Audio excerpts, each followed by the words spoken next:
아직도 난 격이 흐릿하게 떠 의미하게 나의 아니 자주 난 어제 일처럼 선명하게 나의 너의 흔적 없지만 있는 것 같아 일상 속에도 번져 그 색깔이 바래졌어 떠났지만 여전히 머물러 날 잡아주는 다가가도 멀게만 느껴져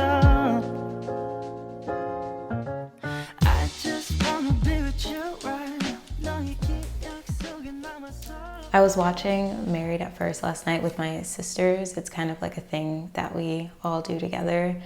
And there's this couple on there named Jasmina and Michael, and they are Black American. Jasmina shared that like when they were getting to know each other that she really liked Korean dramas and that's something that she wanted to like share with Michael. And I thought that was really interesting because I think it was really like the first time on like just mainstream television that I saw like just like your average regular Black girl like talk openly about really liking and watching Korean dramas. Even though like in my personal life, like that's pretty common actually. I know a lot of Black girls who really like Korean dramas.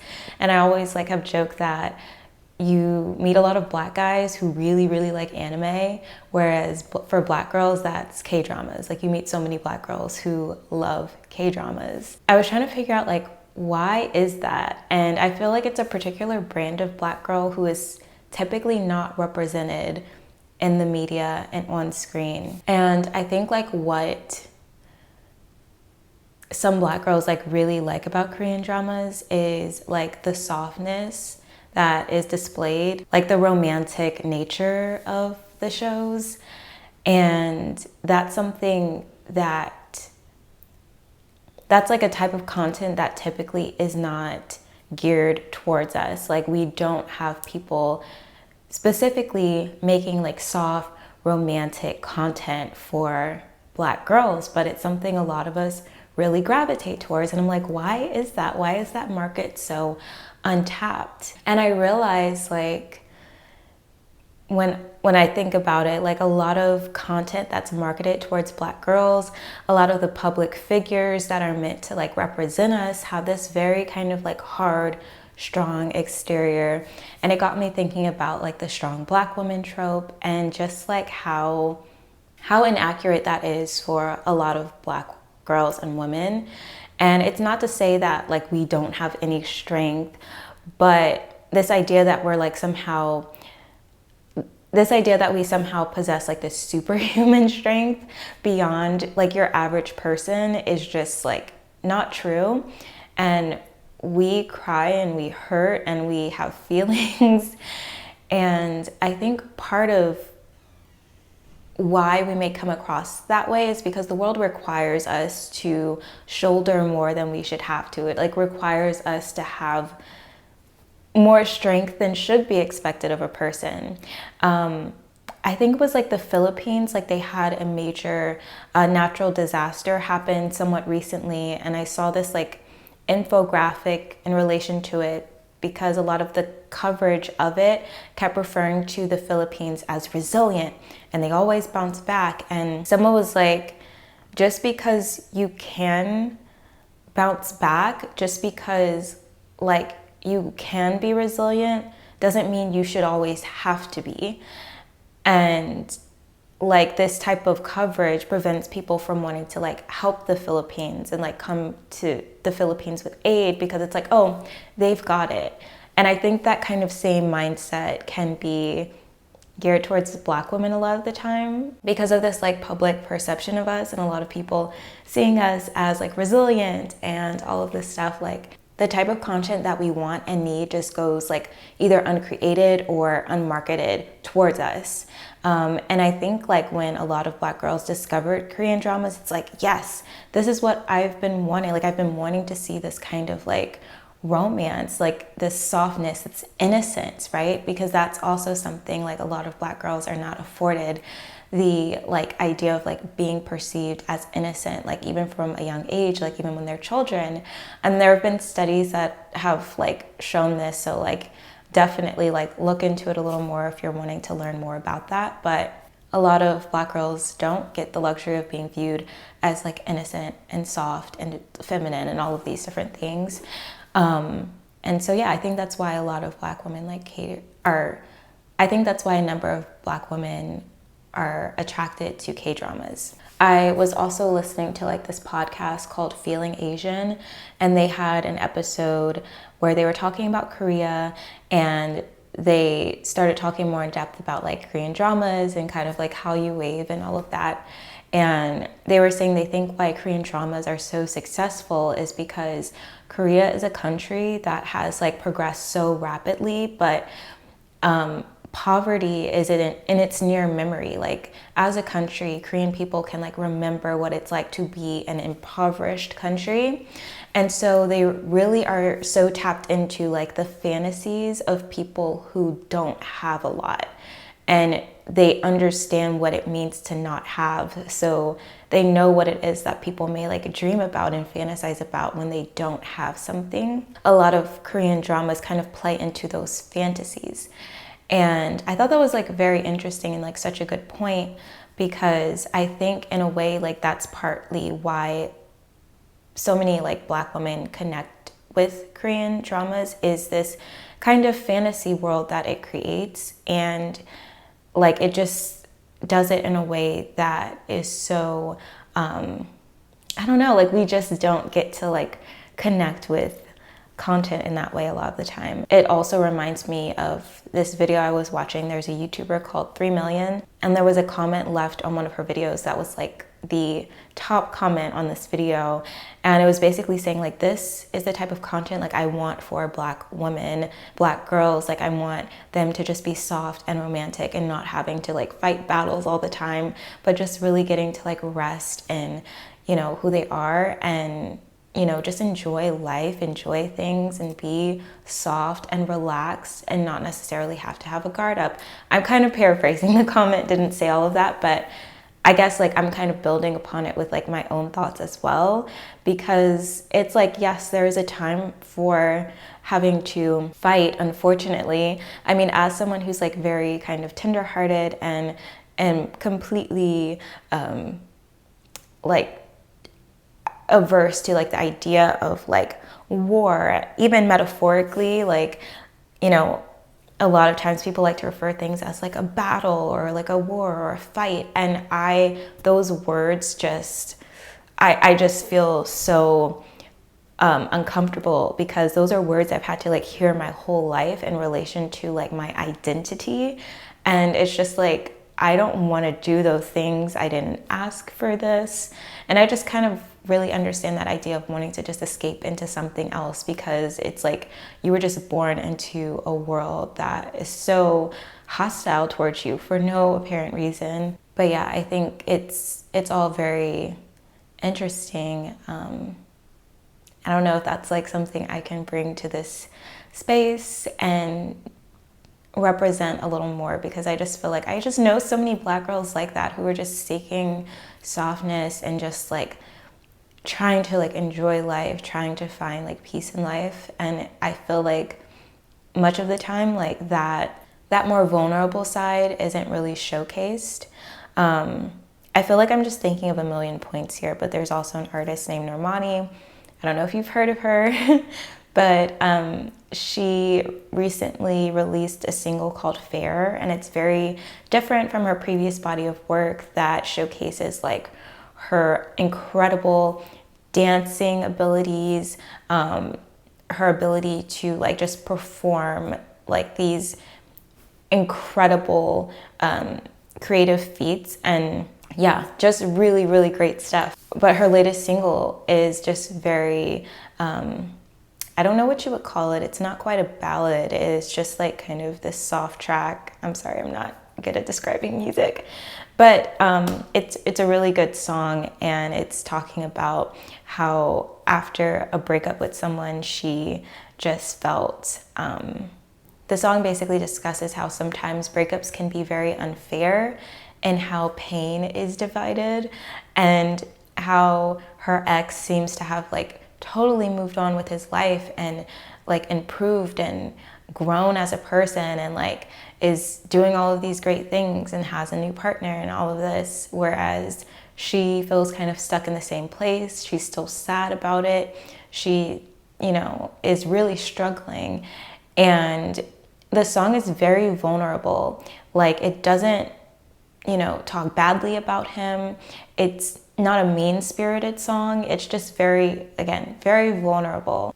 I realized, like, I watched her performance of this song so many times, and I realized what I was seeing was like just the vulnerability in it, and that we don't often get to see Black women in that light. And I don't say that to negatively frame artists that don't really do that, you know. I mean, we obviously have artists like Meg Thee Stallion, which I feel like is almost like the perfect example of someone whose music isn't necessarily like vulnerable, and it's kind of like these, you know, woman empowerment anthems, which has its place, but I feel like when that's the only side of Black women that's being shown, it just feels so misleading. I think there are some women who kind of like live in that space where they don't ever really kind of, you know, shed that kind of harder exterior and allow themselves to be more vulnerable, which is understandable, honestly.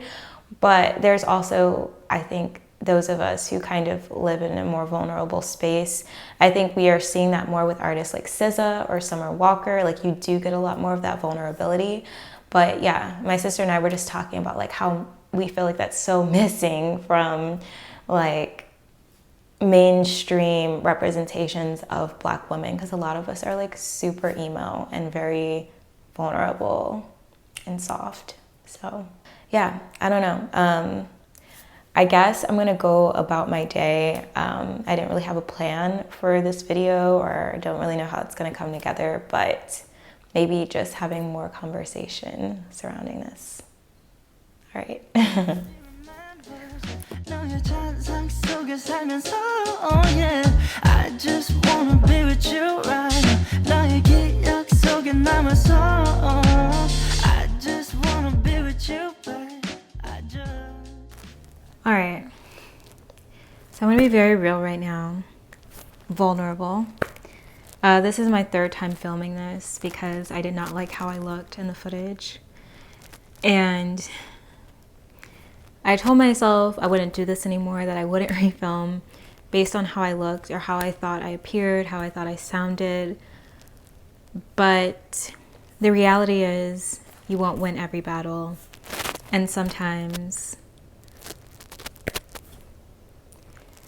at least in this situation, I wanted to do what I ultimately felt comfortable with.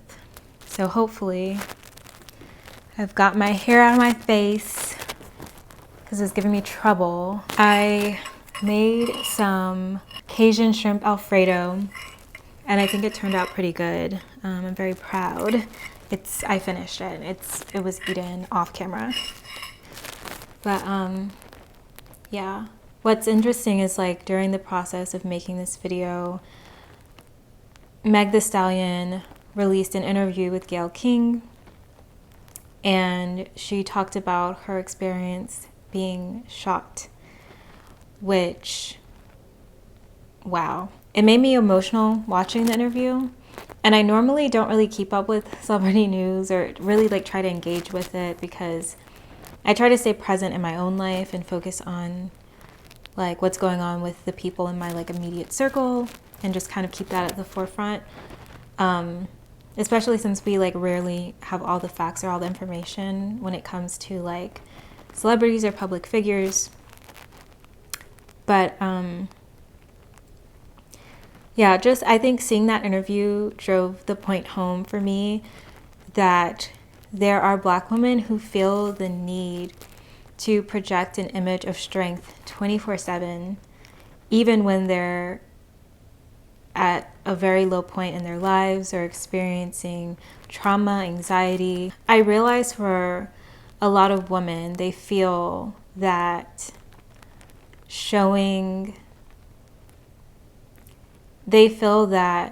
being soft is an invitation for more pain and more hurt. When in actuality, if you rest in softness as a place of power in and of itself, what you're really creating is a soft space for others to land. And we become that soft space for each other. And I would like to see more Black women engaging in that space and realizing like there is space for all of us, those that do feel stronger and those of us who do not, those of us who are more assertive, aggressive, and like, you know, really tapping into like that masculine energy. And there's like a time and place for us to really tap into feminine energy. Like there's space for all of it. And that's what it means to be a whole human. That's what it means to be a whole, well-rounded person. And we cannot divorce ourselves from our humanity. But yeah, that was just like weighing very heavily on my heart. And I hope that in some ways, like with this channel, that I can portray what comes naturally to me, which is to rest in a more like soft space and to share a bit of that vulnerability.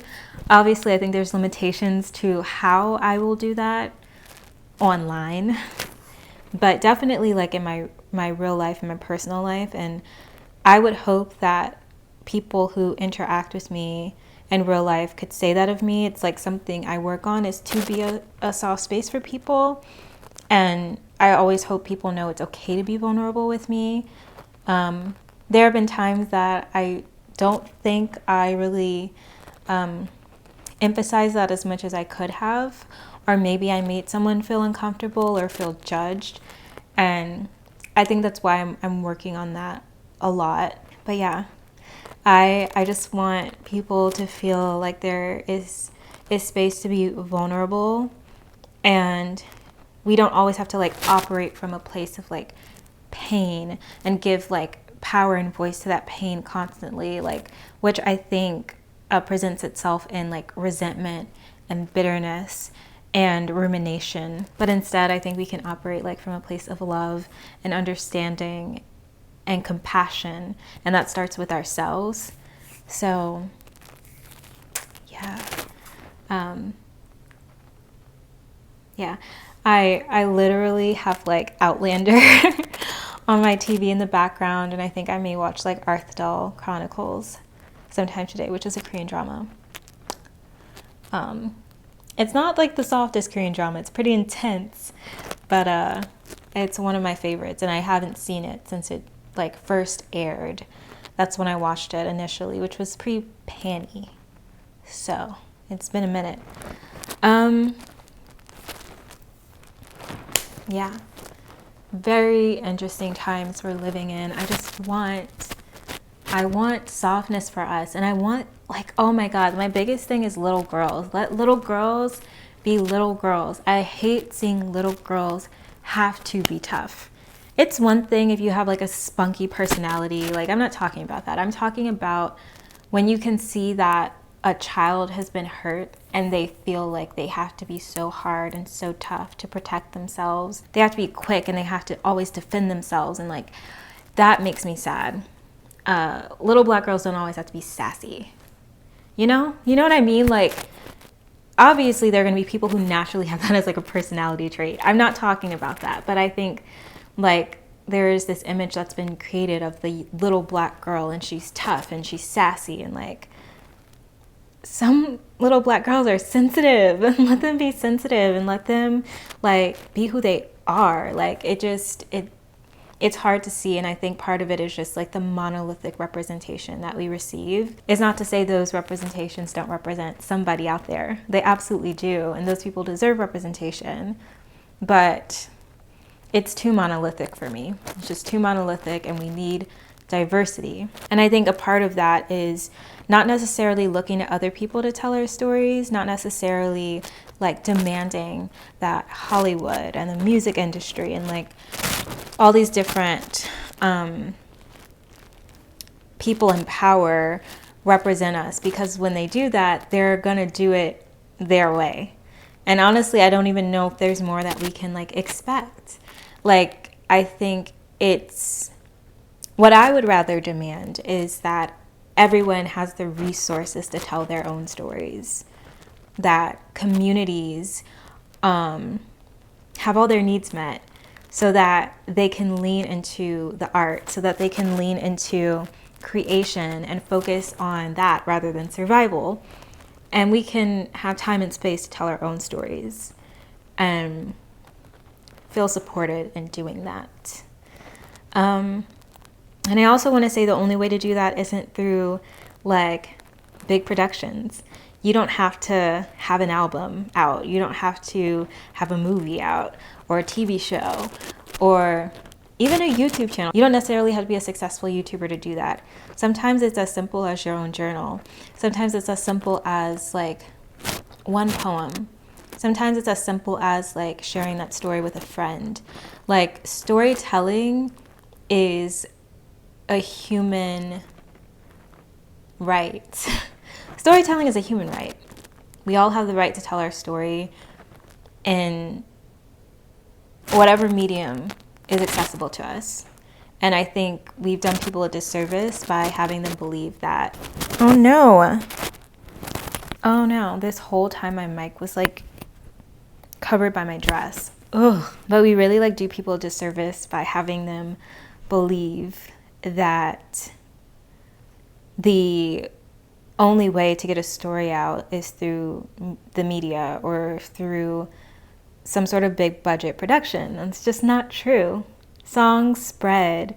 Like, you can write a song, and if it's like something that really speaks to people, people will sing it and it'll spread.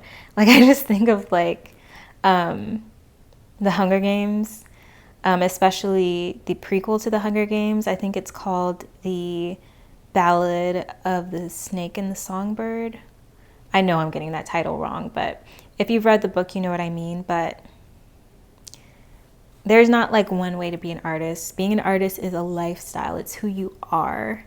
It's in you. Everyone has an inner artist, and it presents itself in different ways, and you just got to find the way that clicks for you and share who you are with the world, and be curious about other people. Learn who other people are, you know? Yeah. Anyway, that was it. I will see you next time. Bye.